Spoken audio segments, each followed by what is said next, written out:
All right, guys, today we're here in our studio. We want to talk to you a little bit more about running injuries, some things you can do to help prevent some running injuries and also help you running. So there's a recent article that came out that showed that hip strength correlates with reduced running injuries. So the stronger your hips are, the less likely you are to get running injuries. And so we want to show you a few exercises you can do to help strengthen your hips and help you get faster also. So we're going to start out here on the reformer. This is the hip bridge. I'm sure you've probably seen it before, but this is a way you can do it on the reformer. You can also do it at home on the ground. And you just start out by lifting and lowering, which is going to target those hamstrings and those glutes at the same time. And then what Kristen's doing here is just pushing that carriage in and out. That's going to target those hamstrings a little bit more and work those hamstrings, get those stronger. And then she comes, moves her feet position a little bit and kind of angles the knees out a little bit wider to target those hips a little bit differently, and then bringing those knees in and out, which is really going to target those hips. So you should feel a pretty good burn on those shortly after you're starting those. All right, we're back again. Here we have Kristen. She's going to show you monster walks this time. They really target those glute muscles and are a great way to help strengthen and stabilize those hips a little bit more. So what you're going to do is you're going to get an elastic band.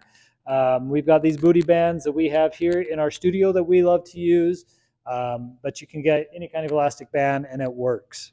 But what you're going to do is put that around your feet, just kind of around the arches, and you're going to squat down, and then you're going to just walk to the side one way, about 5 to 10 steps, and then walk back the opposite direction, 5 to 10 steps. But don't use a heavy band like I did on our first take of this video, because you won't be able to move very far.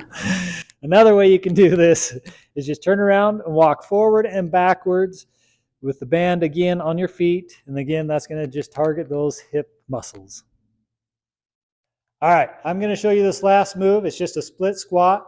This one requires a little bit more strength, a little bit more balance. I'm going to show you a couple different variations of it. We're going to start the easiest way, which still works you very well. But all you're going to do is just put one foot up on something like a box or something, and you're just going to squat down. That's going to help you target those glute muscles. Okay. The next one that you can do, which is more of an advanced move in Pilates, is get up on the reformer, and you're just going to put one foot back on the foot bar, and you're going to squat down there. Now you have the instability of the reformer carriage because it's kind of moving back and forth.